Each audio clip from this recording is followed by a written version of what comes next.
Hello and welcome back. To the In Your Mind podcast. We back. Yes, sir. Oh, I'm going to sit like this. It's a bit dark, isn't it? A little bit. This morning, over our brekkie, we were talking a little bit about some of the issues that I've come across in psychology and psychiatry, and a little bit of just things that have been illuminated that is a bit interesting and that need attention as well. Eliminated? Huh? You said eliminated. Illuminated. Oh. Yeah, I don't really know how it brings up. Just basically we're talking about some issues and I've been... Well, how did you find out about it? Yeah. So we've been doing presentations at school about different disorders and kind of the criterias for them, pharmacological treatments versus psychological interventions. So basically it's just psychiatry or medicine or just anything that's not what a psychiatrist does. Anything that's not what a psychologist does, those treatments versus psychological interventions like cognitive behavioral therapy and that kind of thing, more talk therapies and stuff. And a lot of the diagnoses when we were looking at kind of the pharmacological treatments, so medication for diagnoses, if someone was to purely go a route of just medicating themselves for a diagnosis, for example, borderline personality disorder, if someone's trying to get help with that, there's not really much in the way of evidence-based pharmacological treatments, and that even considering that and knowing that, still a lot of the time we are prescribing medications to those people where it's not really backed.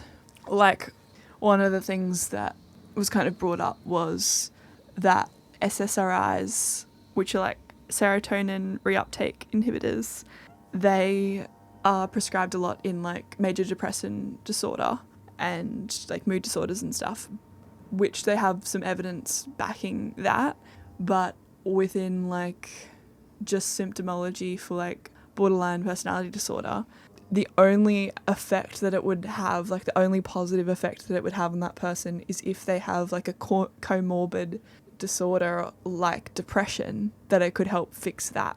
But there's nothing else that it would help. But yet it's still prescribed for the whole of, it's just still prescribed for that disorder, even if they're not meeting the depression criteria. Yeah, it's kind of a one size fits all. This is the best we've got. Yeah. Just try this. Yeah. And it's just crazy because it's the amount, the other thing we're talking about is psychologists and psychiatrists are so expensive to see that I think that might be a little bit of also what feeds into it, because if someone's presenting with a disorder that we don't really have much evidence-based stuff for pharmacological treatments, and they're paying a lot for a session, and they're yeah, give me medication, you're well, I could, but I don't know how much it's going to do. But also you're not going to say that to your client. You're going to just try and make them be oh yeah, I've got something that can help me. It's interesting that it incentivizes it, because it costs so much, you expect a diagnosis of some form, and that there'll be some sort of treatment, which usually looks like a medication. Yeah. That's weird. And the other thing that I was saying is for that example of borderline personality disorder people, there's no difference between them taking an SSRI and them having a placebo medication, basically just having a sugar tablet or just having something that resembles a tablet and ingesting it. The benefits just are the same in a lot of the cases. Yeah, so basically it doesn't really work. Yeah. But placebo does kind of work a little bit as well. Right, so I feel like placebo is the most effective drug. It is. It's just your beliefs, right? Yeah. It's your beliefs. 100%. That's like why hypnotism and that kind of stuff works. It's like if you can change someone's beliefs, or if you can like fully make them believe something, like it impacts them everything. Yeah. physiologically. Yeah. Like it does change. Yeah. It does change how you present, which is so wild. Yeah, you kind of forget that, like, I don't know, I guess people are kind of waking up to it a lot now. But you forget that doctors are human beings too, just like you and me. Like, they've spent 10 years studying the human body, but also, like, they're no different to us. Like, we place so much trust and authority in doctors. We have them on a bit of like a pedestal and something. But then when they don't know, you're like, well, I've put all my trust, all my money into you. Yeah. And I'm in a low point of my life. Like, I need you to help me right now. And it's kind of just what you expect. You go, oh, I'm going to get help. I'm going to go seek help. And then if someone's telling you, oh, we don't know what's wrong with you. Yeah. That doesn't feel very good. Because an expert doesn't know. And honestly, like, it's almost impossible to know everything. So you can't really expect your doctor to know every single thing that's wrong with you. Yeah. It's hard though, because like I've definitely experienced like in the medical system when I've even just had like physical injuries, them not knowing what actually is what's happening. going on. Yeah. And that's a physical part, like a physical thing. We've got x-rays, It's we've got ultrasounds, see, it's something you can see, let alone like your mind, which is like a whole other thing. And the criteria is kind of always changing. And then the other thing is just like a lot of the criteria for a lot of these like disorders, like for example, like conduct disorder, you only have to meet like two of the criteria in order to be diagnosed with it. Yeah. Same with substance use disorders. Like the criteria are so broad that it's really up to the psychologist's like discretion whether to give them a diagnosis and or biases. Yeah. That's what it sounds like. Yeah. Yeah. It is, and it's like there's a lot of trust there. In human beings, but in people like that we're paying a lot of money. Yeah. We're going, okay, I believe that you're gonna, and we have to, like if you're a registered psychologist, which I'm not yet, but that's the path that I'm wanting to take. But if you registered, you've got to, it's very, very like by the book, and there's a lot of standards to be upheld, which is good because a lot of people are placing a lot of emphasis and vulnerability and trust and money. Like you got to make sure that you're making the right calls, basically. Yeah. Especially before giving somebody a diagnosis, because like the other thing that's like really coming out is like, what are the effects of just a label on a person? And labels stick for life. Like if you're told as a child you have ADHD, like that's going to be part of your complex and how you view yourself as a person forever. Yeah. If you're told that you've had any diagnosis, like... Well, as long as you like let it, you know what I mean? Yeah, or I'm just saying you've got like there's a big probability that that's going to happen. It doesn't have to. Yeah. But yeah, we identify a lot with... Especially as a kid. As a kid, but especially what someone who supposedly holds like a superior point of judgment says. Yeah. And we place a lot of trust. It's like, oh, okay, this is right. Yeah, you just blindly like... Because you don't really have the mental faculties when you're young to critically think for yourself. No. Or what's normal. Yeah. Yeah.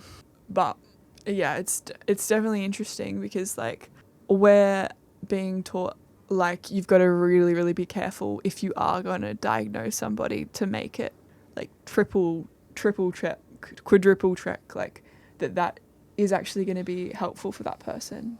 Like, are you just diagnosing does this person coming in just want a diagnosis because they want NDIS funding?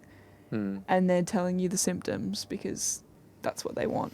Like, or, like, do they want a diagnosis in order to feel like they know what's wrong with them and somebody else knows what's wrong with them too, and that like it's a linear progression from there, which isn't the case as well when you get a diagnosis. Like a lot of the time, depending on what it is, but even majority of the time it's not like, oh, well, this is the standard protocol and that's what's going to work for you. Yeah. Like that's not really how because it like works. the problem is so unique to you. So you're not going to get a one-size-fits-all solution. Yeah. It's not really how it works. No. Like, exercise, diet, sleep Mm-hmm. are very important foundations. Mm-hmm. But there's so much outside of that we're just not aware of. Like all the other stuff that impacts what goes on. Well, yeah, that's always a great place to like start with for anyone. And I feel like, honestly, with like the culture that we have now and the way the system's incentivized finding something wrong with us, if people just did those foundations, they'd find that most of their problems went away. Well, a lot of people aren't getting quality sleep, like, let alone enough sleep. Stuck on their phone, they vape, they're overweight, they don't sleep very well, they don't exercise. They're not they eating don't real eat very well. real food. Yeah, it's all fucked. Yeah. And then everyone's like, oh, well, I'm not functioning like a normal human being. Well, Yeah, well, what do you expect, you know? Well, you're putting, yeah. Yeah. If There needs to you- be more awareness around that. Yeah, I think just awareness that, like, yes, that is how it does look if you're not functioning, if you're not hitting the basic things. Like, Yeah. But it's Yeah. crazy it's been happening for so long. Like, this fast food epidemic has existed the whole time I've been alive. And for even kids younger than me, like, that's all they know. So they don't know that it's not. normal. Yeah, you know what I mean? Yeah, and then there's the other thing of, like, parenting wise, like, if your child's like, oh my gosh, like, I really want a Slurpee, like, And oh all my the other gosh. parents with their kids are just giving them everything Yeah, they want. and you want to feel like a good parent and, like, they're not missing out on anything. Yeah. Like, it's so complex, so complex. But I do think, like, nutrition is, like, a big aspect of people not getting, like, the nutrients that they need. For development, bro. Yeah, for So development, especially with kids. important. Yeah. And it's not like, oh, it's not something that can be reversed, that cannot be reversed. Like, you can change these behaviors. Yeah, there's still a lot you can do for sure. Yeah. Yeah. It's not like a stuck thing. Yep. Plasticity, baby. Yeah. Plasticity, baby. Yeah. Little healthcare rant.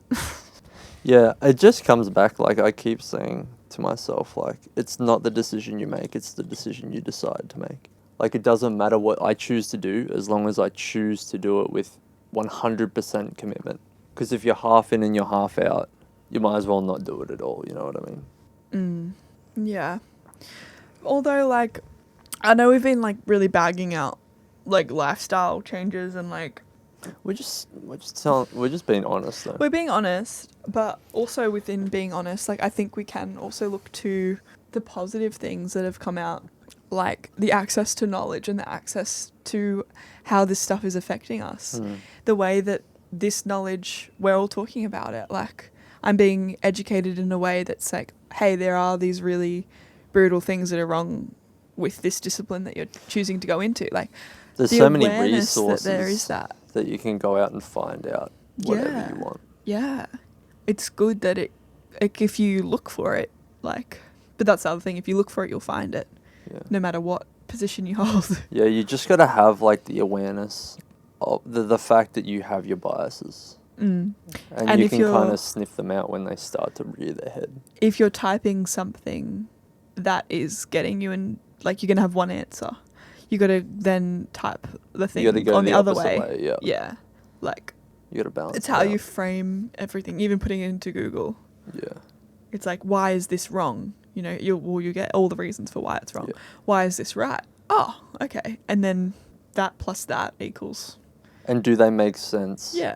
together? Like, are they Yeah. both? Because there's so much contradictory information out there. Like, coffee helps prevent cancer.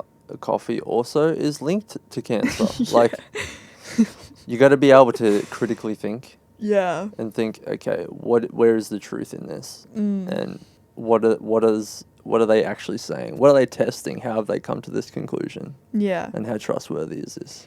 Yeah. Like, something might be really healthy for your brain, but not so healthy for your kidneys, or something really healthy There's for... always a you know, trade-off. there is always contradictions within life, and I think a lot of the time it is just balance. Yeah. Even, like, Mum and I think Bella as well, Mum put on this, like, gut health video thing, and basically the summary of like what you should eat for your microbiome is just like eat it all. Everything, Eat yeah, it all. variety. Like, just a balance of everything is what's going to help you have as many species in the forest of your gut Yeah. as possible, like as many different species and as many different types of mitochondria. I don't know what, not mitochondria. Just like bacteria and microflora. stuff. Yeah. Microflora. Yeah, to like help break down the fats, the oils, the fiber, all of that. Like we need it all. Mm. And bread and carbs aren't bad. You just also need to have the fiber too, and balance. Yep. Yeah. But yeah, it is so cool that this knowledge is kind of being illuminated and you can find it when you look for it. Yeah. Even like empirical evidence and like articles and stuff, like I think like a lot of the stuff I've been reading recently, like I don't even need to sign into my institution in order to like read an article, like a peer-reviewed article. Like you can just go on Google Scholar Yeah. and find peer-reviewed articles where you don't need to pay anything. I should do that more. And you have actual, like you have some pretty rigorous tested evidence. Yeah. Yeah. Just see what we know. Yeah. I think it's a good way to start because, or if you're reading something that's not like in a journal article or anything, but then you could go to the references of like a website or something and see what They got it from. sources they've gotten it from, Mm. and then read them. Just link it back to the original document that they're actually going from. Yeah, but that leads to another problem because there's no way you can possibly check every reference and read everything. So, like, what do you focus on? Not everything, but like I think if I want to know a broad amount of information on one topic, I will type in like a meta-analysis, and then they've sorted about 500 articles for you, or it depends how big the meta-analysis is, but they've sorted all this information for you, and a lot of the time there's graphs. Is that just a Google Scholar search? Yeah. The topic and then meta-analysis? Yeah, a meta-analysis is like a type of paper That's dope. where they review other papers and they talk about the findings from all of them on an area. And they can be quite niche as well, but they can be broad or like, but just a meta-analysis is quite helpful Interesting. in like collecting information. Yeah. And if you don't know how to read an article, you just copy paste it into ChatGPT. Yeah. And tell it, translate this to my speak. Yeah. Bro, it's crazy. Mm. ChatGPT is so sick. Yeah. Well, I feel like if you don't know how to read an article as well, like the important parts, like they're going to kind of tell you in like the discussion section or the results. The or overview, yeah. Like even just the abstract at the start will be like a summary. But then if you want to find like the results, just go to like the results and discussion and skim through where it's just like, okay, the main conclusion of this part is this. Like, yeah. I kind of read the abstract. Not that I read a lot of articles, but if I happen to, I would read the extract, see if it's in the right direction of what I'm trying to find. And then if everything lines up, then you sort of go a bit deeper. And then eventually, if it's all good, you go into the results and really figure out what they're saying. Yeah. Well, usually the abstract's just quite broad. And if you're like, oh, okay, well, I want some more information, you could go to like the discussion section where they'll kind of talk about their results and give you like, kind of the summary of their results. Yeah. More in depth. Yeah. But yeah, you can also just copy and paste the discussion section into ChatGPT and say, what are the findings from this? Or the key points. Yeah. And then also, like, what is it potentially missing? Because, like, science isn't perfect as well. Yeah, but a lot of the time, like, the articles will say, like, the limitations of the research. Yeah, it's part of, like, the publication. You've got to find, like, the holes and, like, also what are the future recommendations for, like, this research? Like, where should the literature go from this direction? Yeah, what's the next step? Yeah. Yeah.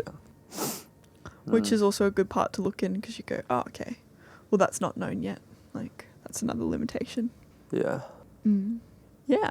Very interesting. Yeah. See, I find the biggest problem I have these days is having a question and not knowing how to search for the answer. Like, I feel like that's the biggest problem we have today. Mm.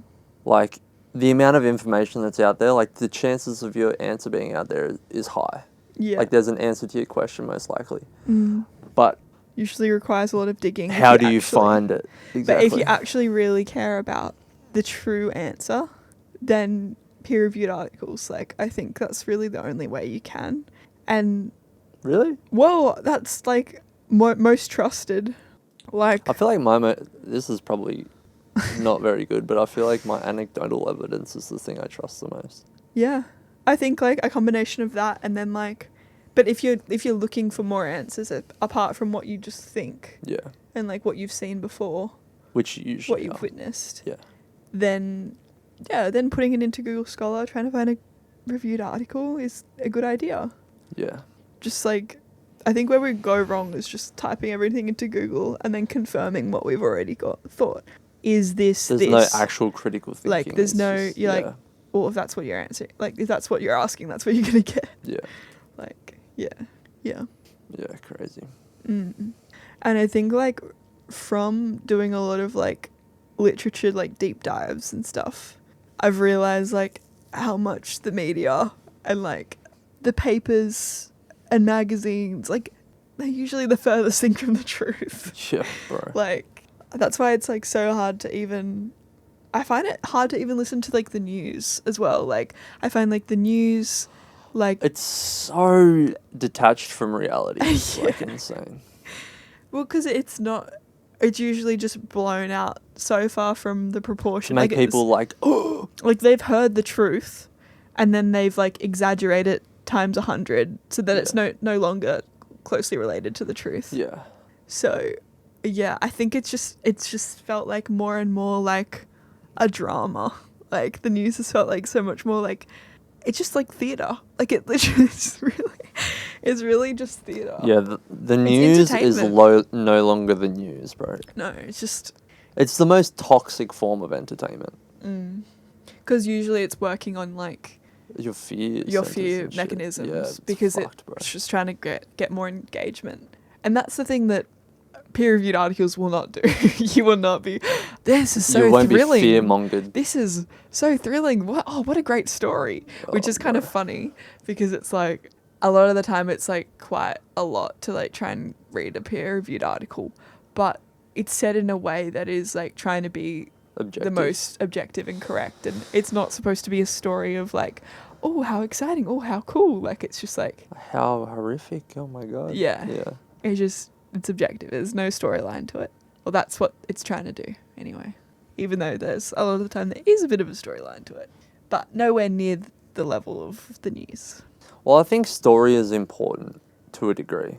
Well, if story is the main objective and there's no basis in truth, then, you know, it becomes like, toxic. Yeah, if the number one priority is, like, keep engagement. When the point of it is supposed to be truth. Like, the news doing that is completely toxic, but if you go to a movie and you watch a movie knowing it's fiction, then it's fine because you're not being manipulated. Yeah. Yeah. Crazy. Wild. Crazy, wild. Yeah. I kind of want to talk about AI now, and maybe we can make that an extension of what we're talking about. Yeah, AI. Yeah. Do you want to do them? Yeah, and if it doesn't fit, we can just even make it into another small potty. Just like the potential of AI is so fucking insane.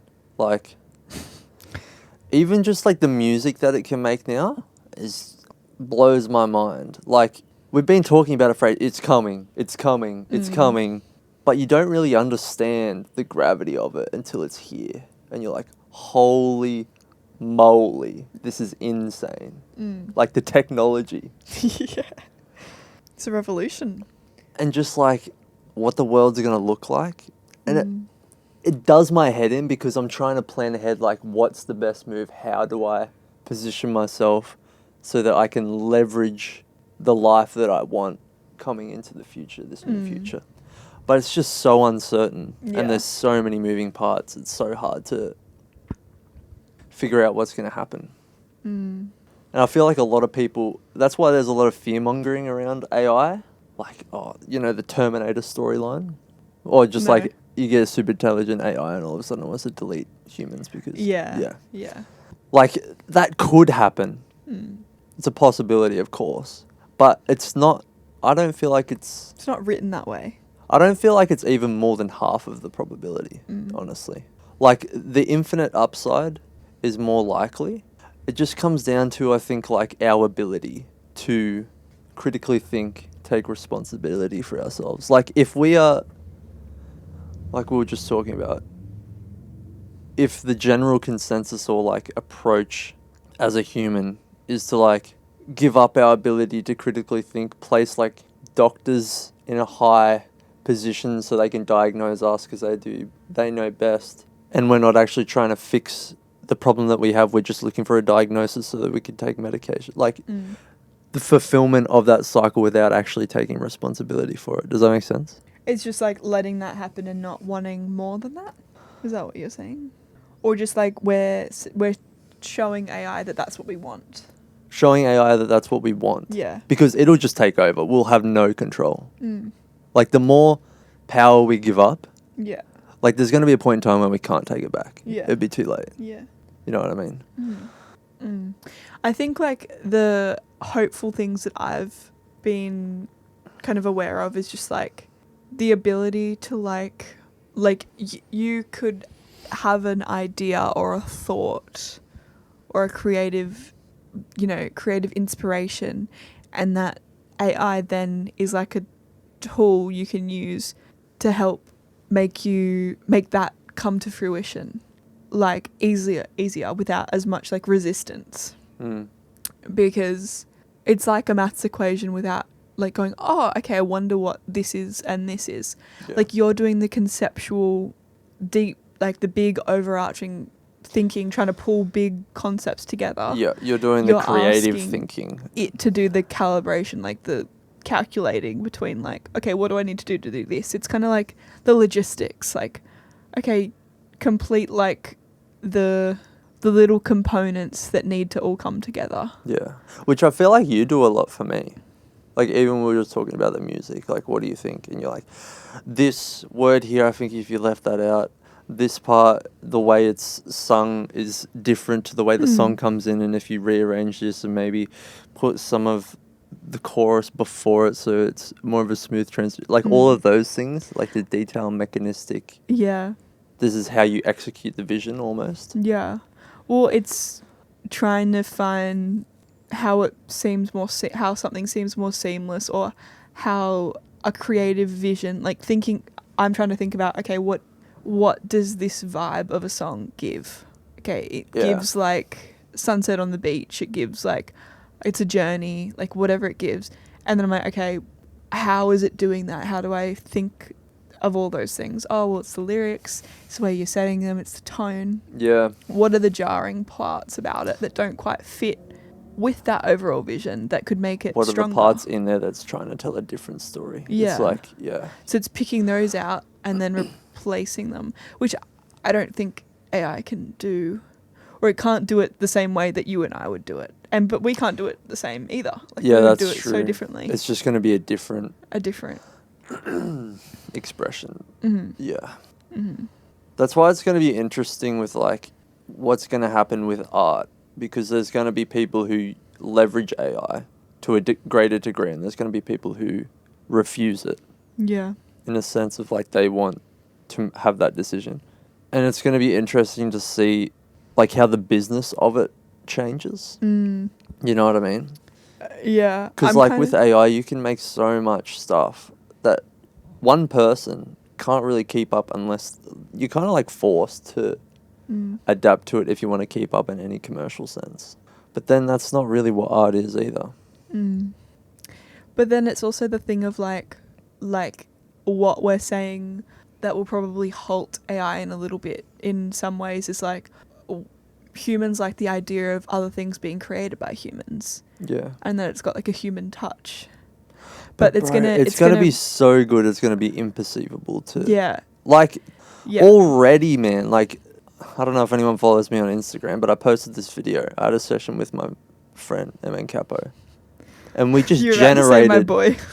We just generated this choir, like human voice choir, and it was mind blowing. Like, it didn't sound like AI at all. It sounded like a literal choir. So cool. It was fucking wild, bro. But then the thing that I'm thinking is like, you know how like a lot of like Hollywood or like celebrity actors like get like nose jobs or like facial surgery. Yeah. And then they're like, no, I didn't. Like Zac And then- Efron. Like, come on, bro. What did he get? Bro, he's Stuff. got some mad facial reconstruction. Oh, really? I haven't seen. You haven't seen a picture of him like in the last like 5 years? Don't think He so. looks completely different, bro. Right. It's wild. Right. Yeah. But like, Which is confusing because like he was good looking before then. I don't understand. yeah, He looks worse now. Let's change it all. Yeah. Shit. I think like, yeah, it's gonna kind of be like that. It's gonna be like, in like the artistic scene, there'll be people being like I reckon there's gonna be some sort of like, oh no, like I did it natural. You know, like the natural beauty is Authenticity. The natural beauty or the authenticity is like placed higher than getting like a facial reconstruction. Like it's seen That's as what- like less than. That's what Gary So people Vee don't want said. to people don't want to admit to it. Yeah. So like when AI happens, it's going to be like the people who are like, no, like this is no AI, like this is all just creative human. And it stuff. turns out that actually is. And then there'll be actual AI. That's like, what Gary Vee said. I was Oh, listening really? to this podcast Yeah. that he was on. And he's like, bro, it's going to be like that. authenticity is the only way you're going to last long term. Like with AI and shit, you're going to be able to fool the fuck out of people. Yeah. Like you're going to be able to trick them. Yeah. Trick the fuck out of them, but that will only last a certain amount of time. Yeah. Like you'll get found out. Yeah. Like facial reconstructions. Yeah. Like people know. Like it might look like what? But Yeah, man. I think you're right. People are Mm. going to sniff that shit out instantly. Past the point. Like in the Well- beginning, people won't know what to look for, but eventually they'll be like, But also, not real. it'll come through like, oh, well, how did you get this like beautiful paint splatter? Like, what was the technique that you used? yeah, any detail, and you start yeah. and you start going, well, and then they try it and they're like, this can't be right Yeah. because this doesn't work like that. Like, Yeah. you know, you don't know it in and out. Like, you don't have the hands-on experience with the You know, craft. like Gary Vee said, you know, in the dirt. You got to be in the dirt to understand it. In the dirt. Yeah, you got to be in the mud.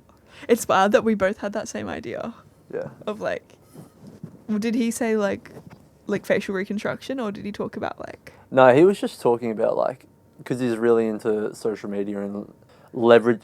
He's writing a book called Day Trading Attention, and it's all about like leveraging attention to build a brand or like for marketing. And yeah, he was just talking about like the influencers and shit and like how people in the social media world are going to use it specifically, I suppose. What did he say specifically that they're gonna do? Like the deep fakes people are going to do. Like you're going to be able to look completely different. Like AI is going to be able to generate you a face and content. Like face tune, basically. Bro, yeah, yeah. live on video. Like yeah. everything is going to be Like so makeup, but, indistinguishable. like- No one's going to trust anything on there, you know. And that's why authenticity in the long run is important. Because even if you're caught with one picture, eventually it's all going to come out, and all of those people who faked something, they're just going to be discarded But because especially only if they deny it. yeah, it's totally a trust thing. If they like, Yeah. oh yeah, I use AI and this is what I do with it. That's like, oh, totally. Like, yeah, go off. And this is how I've utilized it. But it's still my own thing. It's not like Yeah. the whole thing. Like yeah. I haven't just changed, everything. Yeah. Or I have, but I'm letting you know about it. You've used it creatively, which is like the cool thing about humans. Yeah. Yeah. Interesting. Man, who knows what's gonna happen? It'll be cool to see. Only time will tell. We should like listen back to this episode in like 20 years. Yeah, we're like, bro, we had We'll be no like, idea. Whoa. If we even make it that far, who knows? Oh. Dark twist. It's possible. Anything's possible. If you just believe. If you just believe. If you just believe. Yeah, crazy. Okay. Well, thank you very much for listening. Hope you've enjoyed being here today. Listening to us chitter chatter. Oh, yeah. We've been through the psychology and psychiatry professions, then to like peer-reviewed articles, and now AI. Yeah. Crazy. Mm. Yeah. Don't let them steal your critical thinking skills and your ability to take responsibility over your life. You gotta take control of your own power, because if you give it up, you might not be able to take it back. I think critical thinking is like the link between everything that we've talked about here today. Yeah. It's just like trying to falsify our own beliefs and be authentic and critically think about why we're doing something. Just be curious. Stay curious. Stay curious. Peace out. Thanks for listening. Bye. Bye.